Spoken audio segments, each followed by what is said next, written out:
Good morning, student. Myself, Pathanishrat Jahan from Paras English High School. Today, I will teach Standard 7, Subject English FL and Chapter number 6, Unit 6, Exploring Patriotism. Patriotism यानी कि देशभक्ति.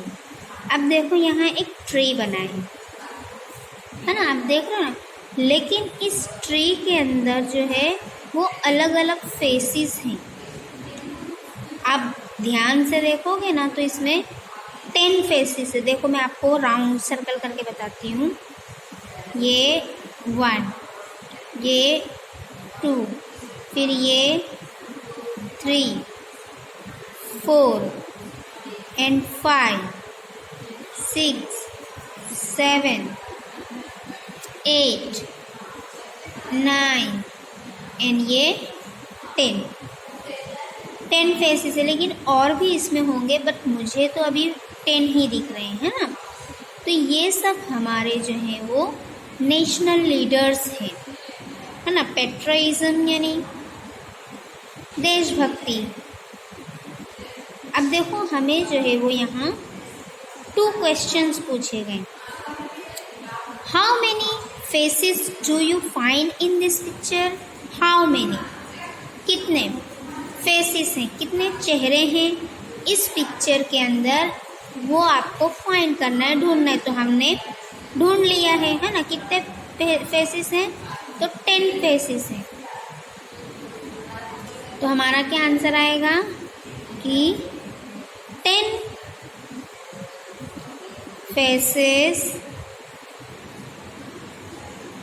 in this picture.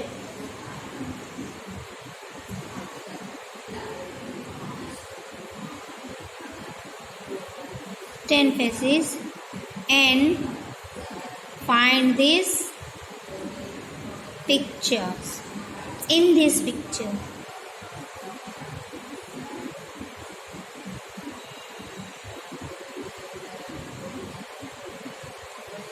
फिर है second question है कि can you identify them? क्या तुम उन्हें पहचान सकते हो? तो यस,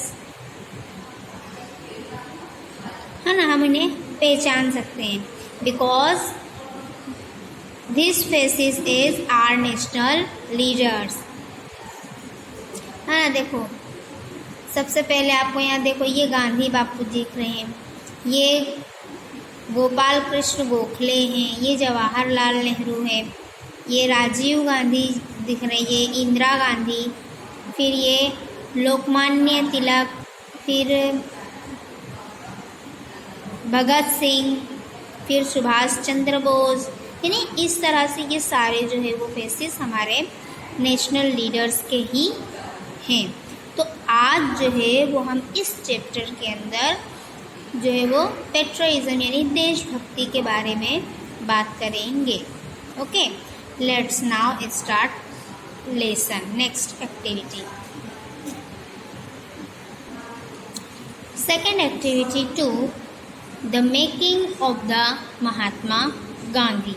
देखो महात्मा गांधी के बारे में हमें जो है वो आज ये लेसन पढ़ेंगे हम. यानी कि महात्मा गांधी को आप जानते ही हो, कौन थे वो? तो Mahatma Gandhi was the father of a nation. Mahatma Gandhi जो है वो हमारे राष्ट्रपिता हैं, है ना. उन्हीं की बदौलत ही हमें आज़ादी मिली है. हमें हर एक जगह कहने की, हमें आज़ादी से रहने की, आज़ादी से जीने की, ये सारी चीज़ों का जो है वो हक गांधी बापू के थ्रू ही मिला है, उनके सेक्रीफाइसेस की वजह से ही मिला है.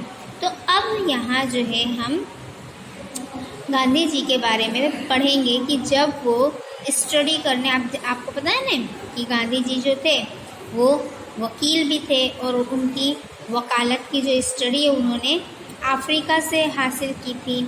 तो वो जब वकालत सीख कर आए थे तो उन्हीं की उस पढ़ाई की मदद से ही उन्होंने हमें जो है वो सारे जितनी भी उन्होंने आज़ादी की लड़ाइयाँ लड़ी वो सब उनके वकालत के ही थ्रू हुई और उसमें हमें सक्सेस भी हासिल हुई, है ना. तो आइए हम अपना जो ये चैप्टर है उसे स्टार्ट करते हैं। Gandhi ji become associated with the social life of Indians in South Africa since his arrival there in 1893। अब यहाँ देखो इस लाइन में क्या कहा है कि जब गांधी जी जो थे वो 1893 में जब साउथ अफ्रीका गए थे तो उन्होंने यानी कि उनके साथ जो है वो इंडिया की जो भी भारत की जो समाजी लाइफ है वो उनके साथ जुड़ी हुई थी। वो किस तरह से भूल सकते हैं अपने भारत को, है ना। फिर कहा है can anyone act against one's own nature और escape being a plaything in the hands of fate, यानी कि अब यहाँ क्या बोला है कि उनके जो कहते हैं ना कि हमारे हाथ का लिखा हुआ यानी कि लकीरों का लिखा हुआ कोई कैसे मिटा सकता है, भाग्य में जो लिखा है वो तो होना ही होना है। तो इसके अंदर भी ये लाइन में यही कहा है कि कैसे वो अपने भाग्य के लिखे को मिटा सकते थे ना, कुदरत का लिखा हुआ, ये देखो नेचर ऑन है ना, वंस नेचर ऑन, कि किस तरह से वो अपने भाग्य का लिखा हुआ बदल सकते थे, जो भाग्य का खेल है उसे कैसे वो बदल सकते थे। ये एक फैट है, उनके हाथ की लकीरों में ये चीज़ लिखी हुई थी। नेक्स्ट आगे है कि Gandhi ji had gone to Africa with professional motives. अब गांधी जी जो है, महात्मा गांधी जी जो है वो साउथ अफ्रीका क्यों गए थे, तो अपने प्रोफेशनल मोटिव्स के लिए गए थे। अपना उनका जो प्रोफेशन था, उनका जो काम था, यानी कि वो एक वकील बनना चाहते थे, है ना, तो उसकी स्टडी के लिए जो है वो गांधी जी साउथ अफ्रीका गए थे। But as must have been the designs of destiny, his 21 years stay in South Africa become the preparatory period that equipped him with the perseverance and moral strength to emancipate society from the forces of truth and violence with the spiritual antidote of truth and the non-violence। देखो अब यहाँ क्या बोला है कि जब Gandhi ji south Africa गए थे, किस लिए गए थे, तो अपने प्रोफेशनल मोटिव्स के लिए गए थे, अपने उद्देश्य के लिए गए थे, है ना। तो वहाँ जो है उन्होंने उनका जो डेस्टिनी का डिज़ाइन, यानी कि उन्होंने जो भी चीज़ वहाँ देखी, वहाँ स्टडी की, कम से कम वहाँ वो 21 साल तक साउथ अफ्रीका में रहे उनकी स्टडी के लिए, और वहाँ उन्होंने जो है वो सारी चीज़ें सीखी और देखी। और साउथ अफ्रीका में, यानी कि जब साउथ अफ्रीका से वो वापस आए, यानी कि पहले तो वो वहाँ रहे, तो वहाँ रहकर भी उन्होंने जो है वहाँ के लोगों की बहुत ही मदद की। सबसे पहले तो वहाँ जो यानी कि वायलेंस था, अनट्रूथ था, तो यानी कि जो भी वहाँ यानी कि क्या बोले कि अत्याचार हो रहे थे, फिर नॉन वायलेंस यानी कि हिंसावादी जो वहाँ थी, फिर नॉट ट्रूथ यानी झूठ, जो भी चीज़ें थी वो सारी चीज़ों को उन्होंने अपनी स्ट्रेंथ से, अपनी ताकत से जो है वो ट्रुथ की ताकत से उन्होंने ये सारी चीज़ों को ख़त्म किया। और वो सत्य और अहिंसा के पुजारी थे, है ना।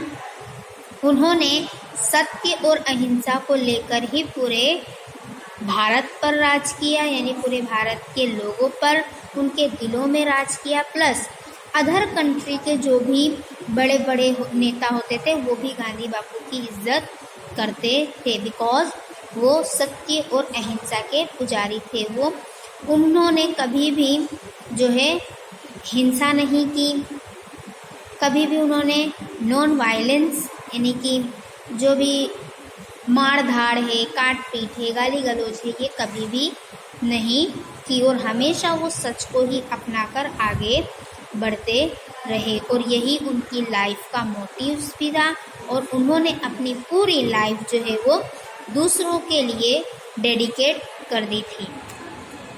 नेक्स्ट आगे देखते हैं। It was a life of pure dedication for not once in 21 years did he ever project himself as one who was after fame or one asserting himself as the author of events। देखो अब यहाँ है कि उन्होंने कभी भी अपनी life को अपने लिए नहीं, यानी कि अपने लिए नहीं जिया, उन्होंने हमेशा दूसरों के लिए ही उन्होंने जिया और उन्होंने अपनी पूरी लाइफ प्योर डेडिकेशन यानी कि उन्होंने सच्चे दिल से उन्होंने दूसरों की मदद की, अपनी पूरी ज़िंदगी जो है दूसरों के लिए डेडिकेट कर दी। उन्होंने कभी खुद को उन्होंने ऐसा नहीं कि उन्होंने 21 साल तक ही खाली लोगों की मदद की, उन्होंने पूरी ज़िंदगी जो है वो लोगों के प्रोजेक्ट के लिए, लोगों की मदद के लिए जो है वो अपनी ज़िंदगी बिताई, अपना जीवन बिताया। यानी कि 21 साल के बाद जब वो यहाँ आ गए, यानी भारत में भी आए, तो भी उन्होंने अपने आप को जो है हर एक प्रोजेक्ट के लिए यूज़ किया कि उन्होंने हर एक लड़ाई में, हर एक यानी कि जहाँ उन्हें अत्याचार दिखता था, नॉन वायलेंस दिखता था या किसी के साथ ज़्यादती हो रही है ऐसा दिखता था, तो वो उसकी मदद करने हमेशा पहुँच जाते थे, है ना। और फिर वो यानी कि एवर प्रोजेक्ट यानी हर प्रोजेक्ट के लिए अपने आप को तैयार रखते थे और आफ्टर और उसके बाद भी वो यानी कि उन्होंने कभी भी अपनी लाइफ को जो है वो बेकार नहीं किया, यानी कि हर एक काम में वो व्यस्त रहते थे, दूसरों की मदद करते थे और खुद जो है वो ऑथर यानी कि लेखक होते थे। तो ये था हमारा पहला जो है सेकंड एक्टिविटी है गांधी बापू की लाइफ का एक छोटा सा हिस्सा। जब वो साउथ अफ्रीका गए थे वहाँ उन्होंने वकालत की पढ़ाई पढ़ी, है ना। तो उन्होंने अपने प्रोफेशनल मोटिव्स के लिए साउथ अफ्रीका गए। जब वहाँ उनके साथ भेदभाव हुआ तो उन्होंने जो है वो सत्य और अहिंसा का रास्ता अपनाया और वहाँ के लोगों के अंदर जो भी नॉन वायलेंस और अनट्रूथ चीज़ें होती थी उन सबको दूर किया। समाज के साथ जो भी गलत व्यवहार होता था तो समाज के साथ मिलकर वो उसका सॉल्यूशन लाते थे। मॉरल स्ट्रेंथ यानी कि गांधी बापू जो है वो अपने इरादों के एकदम पक्के थे, है ना। तभी तो आज हमको आज़ादी मिली ना, तभी तो आज हम अंग्रेज़ों के और दूसरे लोगों से आज़ाद हुए। और उनका जो है यानी कि गांधी जी का जो एंटीडोट क्या था, ट्रूथ एंड नॉन वायलेंस, सत्य और अहिंसा जो थी वो उनका एंटीडोट था और उसी की वजह से उन्होंने अपनी पूरी लाइफ को डेडिकेट कर दिया दूसरों के मदद के लिए, दूसरों के काम के लिए और हमेशा वो हर एक प्रोजेक्ट के लिए अपने आप को तैयार रखते थे, हर इवेंट्स के लिए। उन्होंने कभी भी ये नहीं कहा कि मैं आज ये नहीं करूँगा, मुझे आज ये नहीं करना। तो गांधी जी ने जो है वो हमें इस तरह से बहुत ही स्ट्रगल किया, बहुत ही सेक्रीफाइसेस किए हमको और हमारे देश को आज़ादी दिलाने के लिए। तो ये उनका एक छोटा से पार्ट था जो इस लेसन में बताया गया है। अब हम आगे नेक्स्ट स्टोरी है अनवेलकम विजिटर यानी कि बिन बुलाए मेहमान। अब इस पार्ट को पढ़ने से पहले हम जो है वो गांधी जी के बारे में थोड़ा और डिटेल्स में जानेंगे। ऐसे तो आप सभी लोग जानते हैं कि वो हमारे फादर ऑफ नेशन हैं। उन्होंने जो है वो पूरी ज़िंदगी जब वो साउथ अफ्रीका से आए इंडिया में तो उन्होंने कुछ ऐसे सत्य देखे, ऐसे हालात देखे कि उन्होंने बहुत सारी चीज़ों को त्याग कर दिया, है ना। सबसे पहले तो उन्होंने अपने जो है वो कपड़े त्याग कर दिए थे, एक चादर में, एक पोतड़ी में रहते थे, है ना। सादी नॉर्मल ज़िंदगी जो है वो बसर करते थे और फिर उन्होंने इसी सत्य और अहिंसा को लेकर उन्होंने सारे अंग्रेज़ों को हरा दिया। सारे यानी कि जो आए थे अंग्रेज़, जो लोग बहुत ही इंडिया के ऊपर ज़्यादती हो रही थी, उनको इंडिया वालों को गुलाम बना दिया था। तो वो सारी चीज़ों को जो है वो गांधी बापू के इन्हीं जो है वो काम की वजह से उन्होंने अपने देश को आज़ाद कराया, क्योंकि वो वकील थे और वो सारा कानून जानते थे, लॉ जानते थे। इसके लिए जो अंग्रेज़ अफसरान भी थे वो भी उनकी बड़ी इज्जत करते थे, बड़ी रिस्पेक्ट करते थे। और जब भी कोई कॉन्फ्रेंस होती थी तो गांधी बापू को ज़रूर शामिल करते थे। तो फिर उनके साथ यानी कि गांधी बापू के जो अदर भी दोस्त थे, जैसे जवाहरलाल नेहरू हैं, भगत सिंह हैं और लोकमान्य तिलक हैं, है ना। तो जितने ही नेशनल लीडर्स हैं उन सभी के साथ मिलकर गांधी जी ने जो है वो हमारे मुल्क को, हमारे भारत को अंग्रेज़ों के चंगुल से आज़ादी दिलाई। और सबसे पहले तो उन्होंने बहुत सारी जो है वो मूवमेंट्स चलाई, है ना।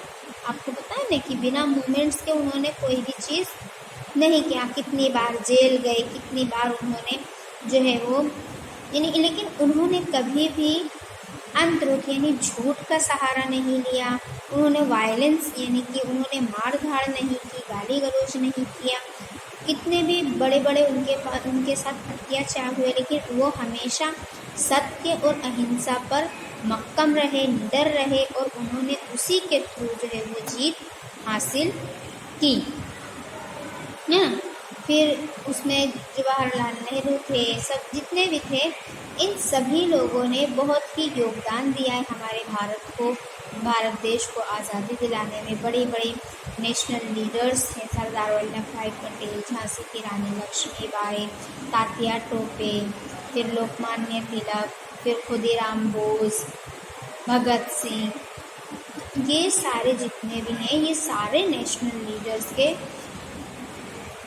कारण ही आज हमें जो है वो आज़ादी मिली है। उनके प्राण गंवाकर ही उन्होंने हमें आज़ादी दिलाई है ना। आप लोग बहुत ही देशभक्ति की मूवीज़ आती हैं, सब देखा होगा, सब में यही चीज़ बताई गई है ना। तो ये थे हमारे गांधी बापू, फादर ऑफ नेशन, जिन्होंने कभी भी झूठ का सहारा नहीं लिया, हिंसावादी नहीं बने वो, हाँ, हमेशा सत्य और अहिंसा के साथ ही उन्होंने हर एक चीज़ पर जीत हासिल की। तो यहाँ जो है वो हमारा ये पोर्शन यानी कि ये पार्ट जो है वो पूरा होता है मेकिंग ऑफ महात्मा गांधी। एक छोटा सा था पर बड़ा इंटरेस्टेड पैराग्राफ था, है ना। अब जो है वो हम आगे बढ़ते हैं और हमारे लेसन का आगाज़ करते हैं। अनवेलकम विजिटर यानी बिन बुलाए मेहमान। कभी कभी हम लोग नहीं बोलते हैं बिन बुलाए मेहमान आ गए, यानी कि मेहमान यानी कि कभी कभी हम मेहमानों को बुलाते नहीं, वो खुद चले आते हैं। अब ये जो पार्ट है ये